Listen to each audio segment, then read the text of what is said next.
When it comes to filtration, the most common question we get by far is, should I get a screen filter or should I get a disc filter? This can be a crucial choice if you're pulling water from a dirty water source and you rely on clean water to keep your irrigation system running, whether it be rotors, spray heads, or drip irrigation emitters. Now, it's really easy to overthink this one. I see people do it all the time, but by the end of this video, you're gonna know exactly what you need to know to make the right choice, and you're gonna see that it's actually very easy. If you're gonna be buying one of our Drip Depot irrigation kits, the majority of those come with a screen filter, and that's because screen filters are almost universal. They work in pretty much any situation, and they're easily recognizable. But by the end of this video, you'll know if a disc filter might be better for your own project, in which case you can easily customize your kit with our kit customization tool so that you can use a disc on your drip system. When we say screen or disc filter, we're not actually talking about the entire thing. This is just a housing, and it can be a screen or a disc.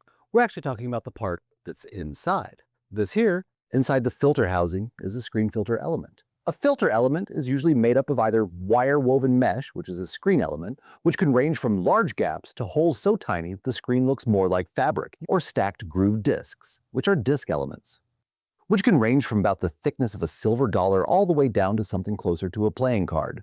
And there's a very important distinction in how the two types of elements work. A screen filter filters from the inside out. That means a little bit less surface area because it's on the inside. Water goes in, gets pushed through the filter, and then goes to the irrigation system. A disc filter filters from the outside in. So it's got all this extra surface area for the outer circumference.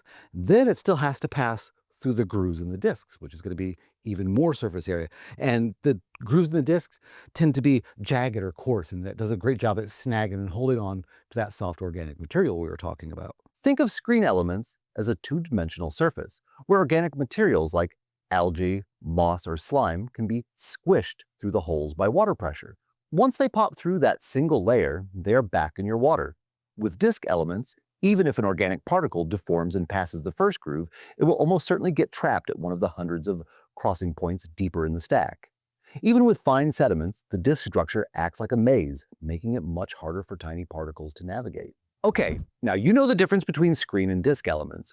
So how do you actually choose between screen or disc? The main factor to consider when you're choosing between a screen or a disc filter is what kind of debris you're going to be filtering out. Screen filters are easy to clean and user-friendly, making them a good fit for gardeners on a city water supply. A screen filter excels at harder materials, and by that I mean things like silt, sand, mineral content, sediment, and solids like leaves, sticks, etc. They build up on the screen and have a really hard time passing through the holes. A disc filter, on the other hand, while it can work to filter all materials, excels at filtering sand and soft organics. Think things like algae, moss, or bioslime. And that's because the debris has to be able to pass through the very tiny little grooves that you see in the discs here. You can swap between screen and disc elements with the same filter housing. Just make sure the replacement is compatible with your filter model.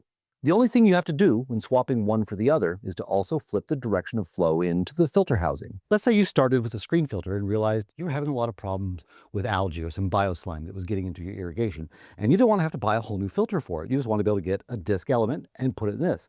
Well, because they filter opposite, you got to remember to change the direction around. You don't want to start filtering from the inside out in your disc. This one here has an arrow pointed this way and it's labeled screen, meaning if I'm using the screen element, I want water coming in here and going that way. On the other side, it says disc. So if I were to take out the screen element in this one and put in a disc element instead, I would have to also reverse my filter so that water went through it the other way. Now, just because you have a screen element in your filter, that doesn't necessarily mean that it's not going to be able to filter out algae. Some of this comes down just to the ease of maintenance based on their preferred debris type. Screen filters can be sprayed from the outside with medium pressure to remove debris that may have caked onto the interior, although the inside of a dirty screen filter could use a good brush from something like a bottle brush from time to time to remove stuck-on scum. Whereas disc filters are more tedious because you need to either remove the discs, spray and soak them, or expand the element and hang it on a rod to spray in between every single disc, which could be a lot of work. Trying to get algae that's smashed into the fine mesh of a screen element is very difficult. Likewise with getting all the little bits of sand and silt out of the grooves in a disc filter. Yes, they're easier to clean of biological material, but in general, they're a little bit more involved. And that's because you often have to remove the top that secures the discs in, separate all the discs, and clean in between. Although disc filters have the downside of being difficult to clean, some disc filters, like the Netafim Arcol, can go longer between cleanings without fully disassembling the unit by installing a backflush assembly around it. Backflushing simply reverses the flow of water through the filter temporarily, which relaxes the spring inside the filter housing and opens up the discs so debris can flush out. You can direct that water into a pond, a tank, or just onto the ground. Keep in mind that backflushing won't remove everything. How well it works depends on your water quality, the type of debris you're dealing with, and the condition of the discs themselves. Sticky debris and fine silt that gets trapped in the disc grooves are tough to flush out this way. So, while backflushing can extend the time between manual cleanings, it's not a replacement for them. You'll still need to open the filter and clean the discs by hand when needed. If you want to find out if your filter can be backflushed and what your options are, reach out to us and we'll help you out.